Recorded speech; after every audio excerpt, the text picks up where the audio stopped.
Welcome to Rockstar Doctor Life. I'm Alyssa Longo, and each episode, my guests and I will bring you fresh, fun ways to rock your life as a health professional and create a business that aligns with who you are and the life you want to live.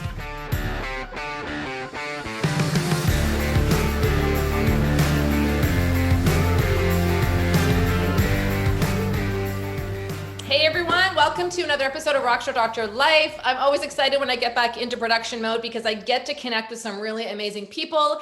And today I'm going to be chatting with Dr. Neema Moore. And based on our pre-chat, I think we have a lot of interesting areas to cover. So welcome to the show, Dr. Neema. Thanks for joining me.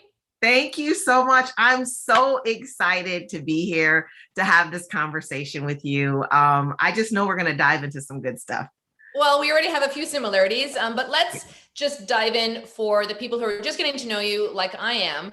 Give us sort of a snapshot, like who is Dr. Neema? What are you up to these days? And then we'll dive into your story and how you got to this place. Sure. Well, my name's Dr. Neema Moore. I am a chiropractor. I am a speaker, and I help women doctors, chiropractors, high-performing professionals go from burnout to bliss through coaching, courses, online experiences. I help them to gain confidence, get healthy, and really calm that crazy chaos that goes on in our life.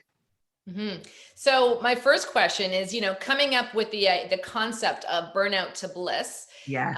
I can relate to that because the reason I transformed my life and even my practice 10 years ago was because I was feeling like life wasn't working the way I wanted it to. It wasn't bringing me as much joy as I wanted to. I was feeling like I wasn't showing up in my relationships or with my kids or in any dimension the way I wanted to be. I wouldn't say I was burnt out, but I could definitely see that I was headed in that direction if I didn't course correct a few things and really tap back into who I was and what I wanted. And that's sort of where the whole Rockstar Doctor Life, manifesto sort of came to be. So my question for you to start is, the idea of burnout to bliss, did you deal with that on some point yourself in your career so far? And what's your motivation to teach that to other people right now? Absolutely. When I was practicing like full time in practice, and I'm a mom, I have twins.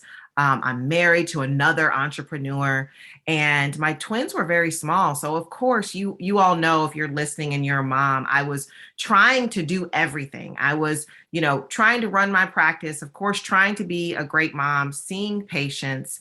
And, there just came a time one day when I just realized that I wasn't fully happy with what I was doing. Before I graduated from school, I knew I wanted to open my own practice. Like I was a person who thought, yes, I'm going to do an associateship. It's going to be for a short time. And I am going straight into owning my own practice because I like to be in control and in the driver's seat of my life. So I went into practice. And after I kind of achieved that, it was kind of that question, what next? Like, okay, you're running a practice. Do you want to open multiple practices? Is that what you want to do? Do you want to, expand this one practice and have a massage therapist? I just became kind of really confused. Mm-hmm. I became exhausted and overwhelmed with all that was on me. I was wearing all the hats, billing, marketing, adjusting, sometimes the front desk. And I think as a chiropractor, we know, that's what we do. We just kind of do everything. And can become very overwhelming and tiring. And you kind of start to say, is this all there is?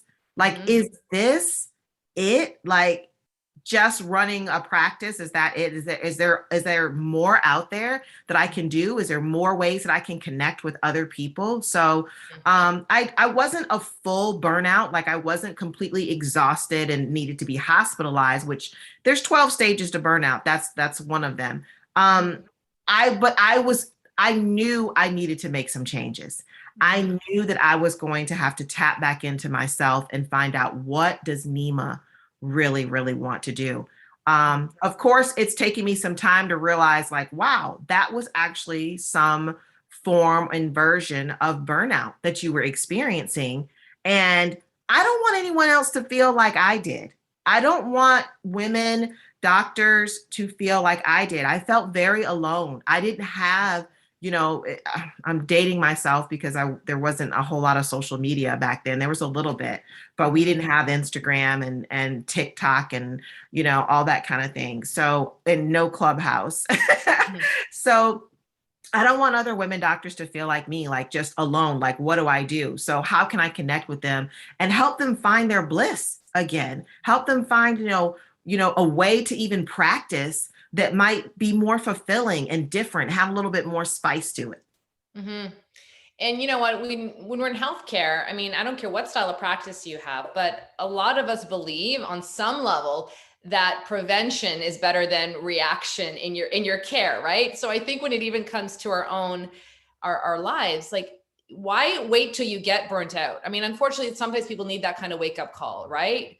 But if you can recognize that something is off and you can correct it before you get to that point of, things really falling apart, that's a healthier place. That's a healthier way to go about it.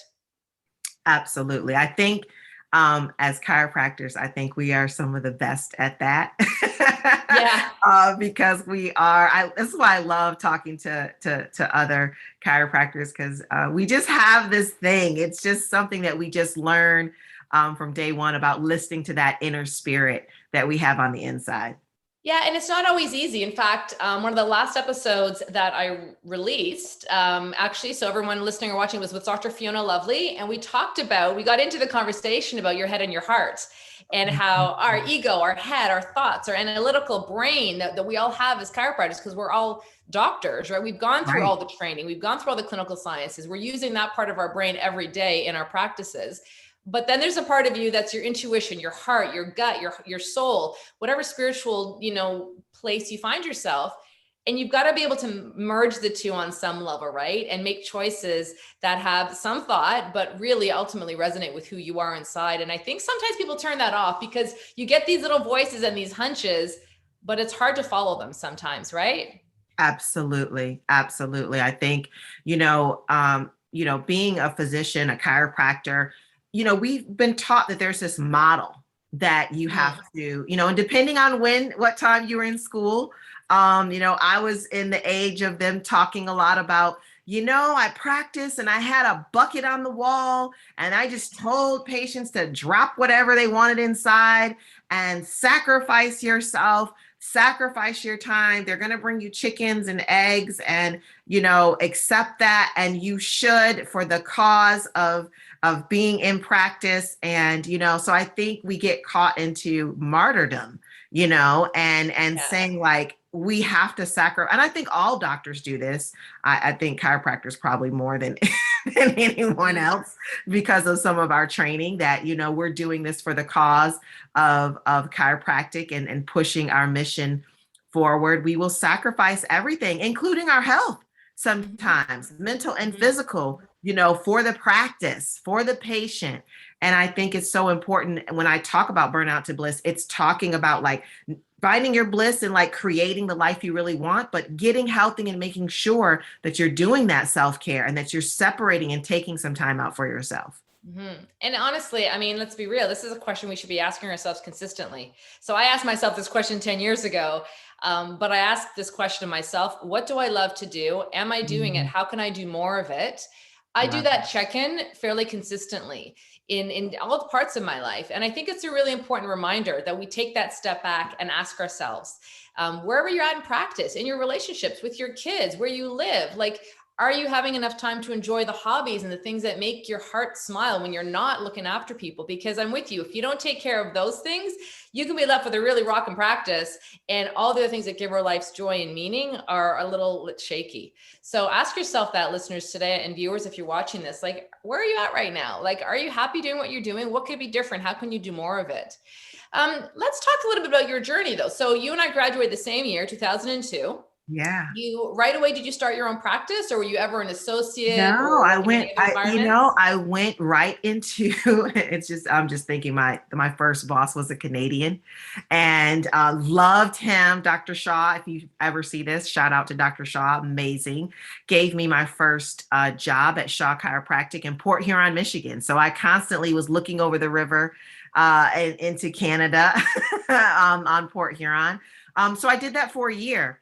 And he wanted me to stay on longer, but I'm just like such a driver type person. And I wanted my own thing. Like that was always the goal. I did not want to be an associate for a long period of time. I thought a year, let me learn a few things and then let me move on. And so that's what I did. So then took baby steps. So I did that first. Then the next step I did, which I like that I'm proud of how I did it, I went into an IC agreement. So I went into a great, amazing practice in Mechanicsville, Virginia, with another woman doctor this time who was rocking it. Like she's doing amazing.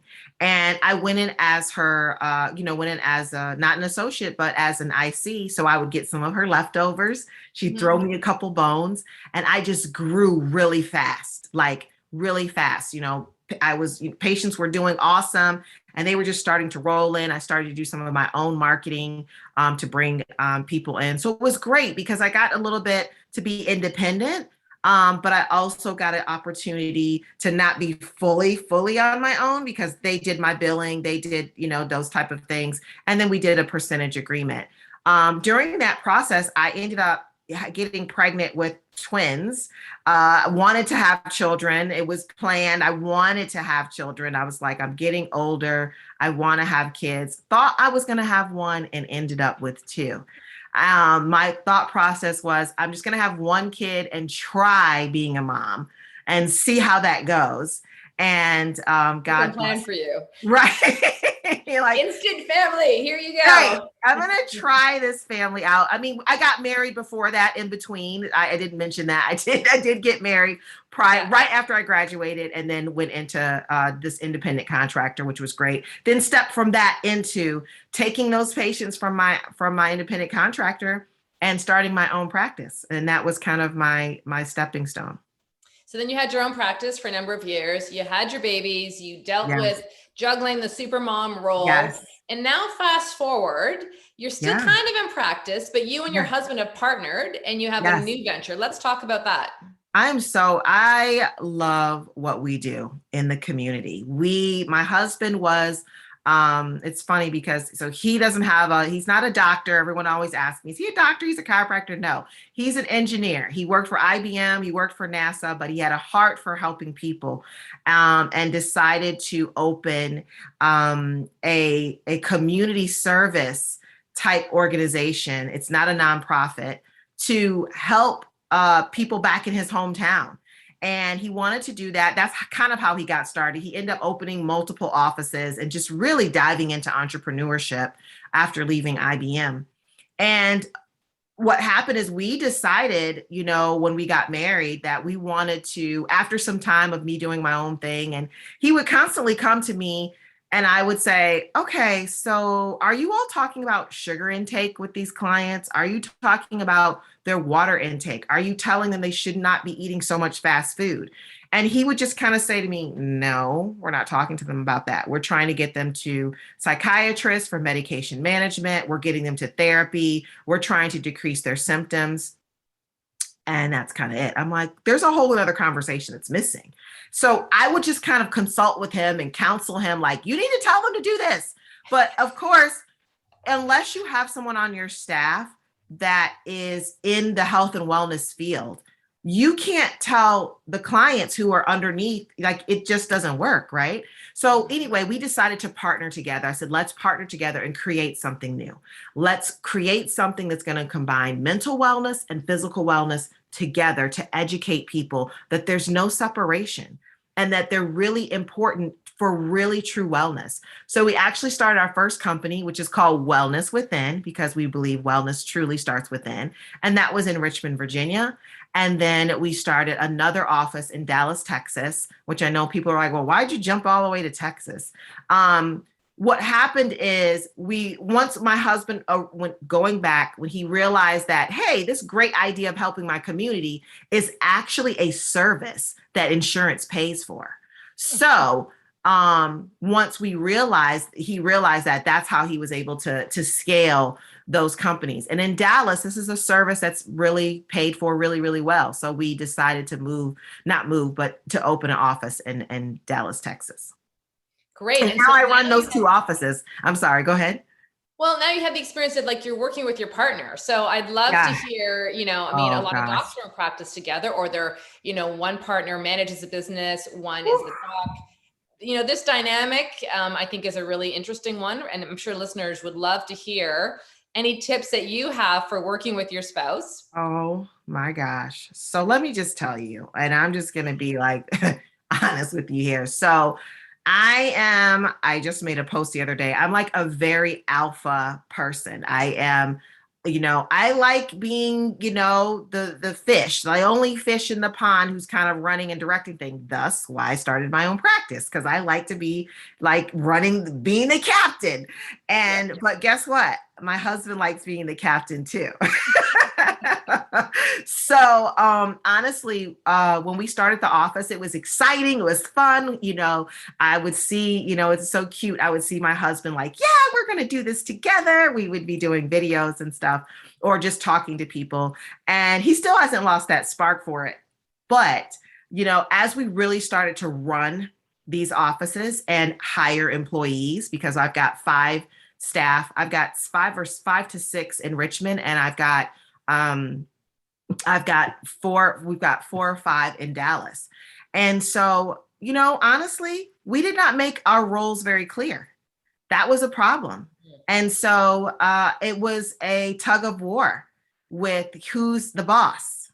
And I think my ideas are really good. But my husband says, he's thinking, I've done this longer than you, because he's been doing it longer than me. And so we just butt heads. We really did. And so what I ended up doing was one of the offices, because I wanted to do more of things like this, more talking, podcasts, marketing. I said, listen, why don't you someone has to take the lead. And I did learn this as I began to learn more about business, is that someone has to be like, this is mine, and I make the final decision. And once we kind of made those boundaries clear, like for Dallas, he's final decision maker on Dallas. I started Dallas, but as we got into the pandemic, I'm like, why don't you take Dallas? I'll stick with Richmond. And that's how that really calmed some of the fire. Mm-hmm. And I mean, the fight, all the, tension that we were really feeling. So that helped. And I'm going to tell you who I learned that from. I learned that on Clubhouse from Elena Cardone. I asked her a question, Grant Cardone's wife, if any of you all watch her. And I asked her a question, like, because we know Grant's like, and she's amazing too. I asked her, how did she do this? And that was one of the tips she gave me. And that was one of the things I was like, okay, you know what? You step forward and I'm going to follow your lead when it comes to that answer, even if I don't think it's perfectly right. So that has helped. Just defining the roles for you guys, and it works because you have two locations. So you take the lead on one, he takes the lead on another. Yeah. But in people that don't have those 2 separate businesses, what you're also saying, what I'm hearing is like really defining the roles clearly and then, can you then navigate what that's like with your personality? So even if you only had one place, you guys are very strong. How do you then balance each other? I mean, it's an ongoing dance, right? Absolutely. I think I've learned over the years to ask a lot of permission. I think, as I learned more about leadership, I learned that it's not always about just like being the lion in the room, but learning to listen more and ask questions and ask permission, and not just feel like you're just going to run a dictatorship. So as I have grown in my personal development, because I'm huge on personal development, my husband and I travel all over the world following people to different countries and finding out like how we can be a better person. I think I do more of it than him. And he would honestly say that. But just learning to like, you know what, Neema, it's okay if, it's okay. You don't have to be in control of everything. And it's okay to ask permission. I give him that respect. Like, can I give you a recommendation? I do more of that. Can I give you a recommendation on that? And if it says yes, then, now I know he's open to me giving my idea. So definitely being more of a team player, trying to be more, and he's worked on being more of a team player too. Like, okay, now we have meetings together, we had a lot of separate meetings. And now it's like, okay, well, do you have anything to say about that? So just a lot of stepping back and beginning to share and allowing that person to share asking permission, listening, asking questions has really helped our relationship when it comes to running the businesses. Yeah, and I think that's an important reminder for anyone who's in any kind of team, right? Whether it's just a business team or, there's an emotional intimacy there in the partnership as well. It's knowing your roles and knowing the boundaries and having some respect around them too. And I think that's really, really important because there's lots of fiery personalities, and there's a lot of personalities in teams I've been part of that are very complementary. And being able to harness that power of a complementary aspects is the key to growth, right? But that only comes if you're honest with yourself and know, like you were, it sounds like, I like to be the boss. I like to do things my way, but in these situations, I'm going to have to learn how to respect and give him some leadership as well. So Right. I love that you've looked at that for yourself, and a constant evolution and growth is what we're here to do as far as I'm concerned. Absolutely. Learning to be a team player is really. Yeah. And now you guys work together and you have a family life together. So do you have rituals or rules or ways that you separate them? Like, let's talk about, how does Neema separate from Dr. Neema and the business and the entrepreneur? Well, I don't know if there's ever a full separation, because a lot of times we bring family together to do stuff together. I mean, we do a lot of personal development in what we do as a company. So I just think, like, I have my kids working on things because I want to show them about entrepreneurship. But I also know, one of the things that we did was like, okay, after a certain time, we have to stop talking about work. Can we talk about something else other than work? We've set a time of 5:30. We don't always stick to that. But we're more conscious of, like, not going into the evening I'm talking about work. But I like to do fun things. I do fun things with my kids. I'm not afraid to say, let's plan something new today to do, even if it's a new restaurant or a new ice cream place. It has nothing to do with work. So I just try to, include my family in doing those fun things, doing something fun, doing something different, to kind of separate myself from just work, work, work all the time. Yeah. I'm with you. I think it's really difficult to turn that part off, because for a lot of people who are entrepreneurs, and we were talking in our pre-chat, like, not all chiropractors are entrepreneurs. Some chiropractors are amazing clinicians, amazing researchers, amazing communicators, but they have no desire to run a business or grow a business or get creative and think outside the box. And that is absolutely okay. I mean, a big part of the work that I do is helping people figure out, like, who are you and what do you want, and what's the best situation going to be for you to express all the gifts that you have, because the gifts that you have as Dr. Neema are not the same. There's probably some similarities between you and I, but it's not the same. And it's really, really important to take a step back, as I said earlier, and appreciate that if you're an entrepreneur, it's really hard to turn that off. I mean, I go to the beach a lot in the summer, but usually when I'm at the beach, I'm creative. I've got a journal with me. I've got a book. There's work that's happening, but I don't think about it as work because I love it and it's exciting to me. Right. And so you can't just turn it off. I'm just going to relax right now. Because if you're creative, it's in part of you and you're doing work that you love, it shows up in every part of your life. Absolutely. Absolutely. So for you, when you think about all the personal growth you've done and your evolution as an entrepreneur, what are some of the best lessons or tips that you've learned that you find yourself sharing the most often right now with people? Oh my gosh, so many tips. But I think that everything has a season in your life. And that, sometimes it's your growth season. Sometimes it's your healing season. Sometimes it's a planting season. I think that's one of the things that I have learned over time, is that everything has a season and that things won't always be the same.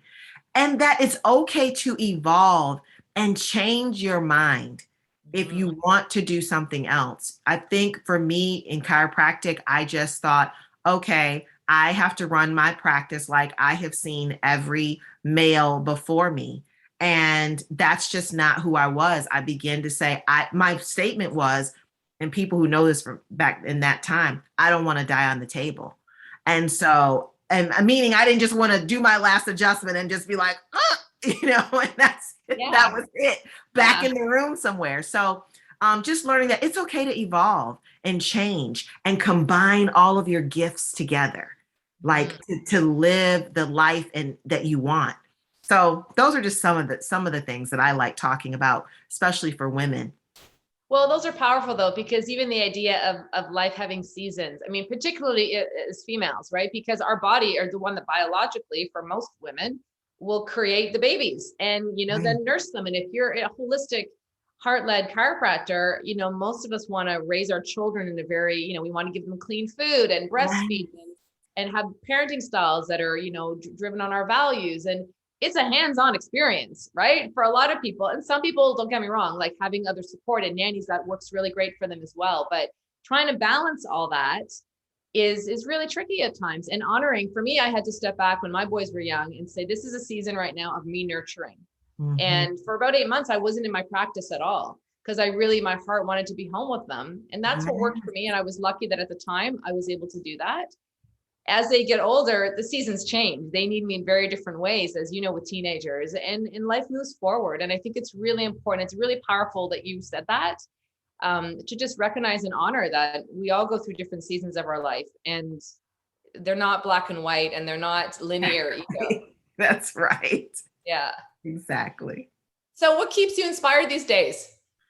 Oh gosh, I am constantly always dreaming of the next thing that I'm going to do. I have been diving into my coaching and just talking to women about burnout to bliss, different ways that I can, just support, mentor, women that are coming behind me. That just keeps me super excited and motivated. I'm also excited, in 2 years, my kids are going to be in college. So for the first time this summer, I realized, ooh, what can you do in 2 years? You're going to have more time. It won't be track practices and making dinner. So I'm actually getting excited about planning what I'm going to be doing in those 2 years. And I think I know it's going to involve some traveling, and talking about traveling as a mom, traveling as someone over 40, those type of things. That's kind of keeping me, a little bit inspired and excited. And just, continuing to meet and develop relationships with new people to have new experiences. So, Yeah. I chase those as well. I chase joy, and what brings me joy and excitement and freedom in yes, all the different aspects of my life, especially with yes. work. So if you were to think about my last question for you today, if you were to think about how Dr. Neema defines success Mm. today, I would love to hear how you define success today, but also you've talked about evolution and evolving, has that evolved in your practice life or your career? Oh gosh, I think to me success is for sure freedom. Freedom is really important. I think being content as well. You don't always have to be striving necessarily for how can I be the next thing or do the next thing, and that it's okay to be happy with where you are and gratitude and grateful for where you are. Of course, I think health is a part of success, and being able to take time to concentrate on your health and wellness. I think those define, like, that's what success feels like. It feels like being happy, excited, inspired about your life and what is to come next. I think how it's evolved for me is that, I got out of thinking that my practice has to be cookie cutter. And even in this new season of me creating like what a concierge practice looks like, it's evolved from me practicing 3 days a week to now, me deciding to bring my message of wellness into the mental health space, into, me, having that freedom of, I want to see these patients, I want to take care of them, love on them, help them. But I also know it's okay for me to be something other than a chiropractor. It's Mhm. okay for me just to be something other than adjusting in the room, and that it's okay to share my other gifts and talents and not stuff them down. That's how it's kind of evolved for me Mhm. over the years. Mhm. Well said. I think that so many times as docs, and we've been practicing. We probably went to some of the same seminars, right, back in school, and had some of Right. the same influencers on who we became as chiropractors. And Yeah. there aren't any rules, right? You can actually create your own rockstar doctor life, right? And use the principles of health and healing, or the philosophy, or even if you're into sports rehab and sports care, like you can take that and apply it in so many different ways. You can lead a team, you can work in a clinic, you can be an associate, you can do research, you can coach, like you can create your own blueprint. And I think that's a really good way to wrap today's show. I mean, listeners, viewers, you get to create your own rockstar doctor life. And if you don't know where to start, then, reach out and we'll help you get sorted out. How can people connect with you best, Dr. Neema? You can find me on all social media platforms as Dr. Neema DC. That's Instagram, LinkedIn, Facebook, Twitter. I'm Dr. Neema DC on all platforms. And I would love to connect with you and support you and share with you in any way possible. Thanks so much for your time today. I'm going to head on the trails myself and get into nature before I start adjusting. So I hope you have a great rest of your day. Thank you. Thank you so much for this opportunity. I hope you enjoyed today's show. Find out more about today's guests and everything else that we talked about in the show notes. You can also find all this content and so much more, including videos, blog posts, and how you can work with me on the Rockstar Doctor Life website. If you haven't yet reviewed the show, we'd love it if you headed on over to iTunes, subscribe, and leave us a review about what your thoughts are about future episodes for the show and what you like best. Feel free to connect with me on Instagram at Melissa Longo DC, and of course on Facebook. Thanks again for listening. We'll see you next time.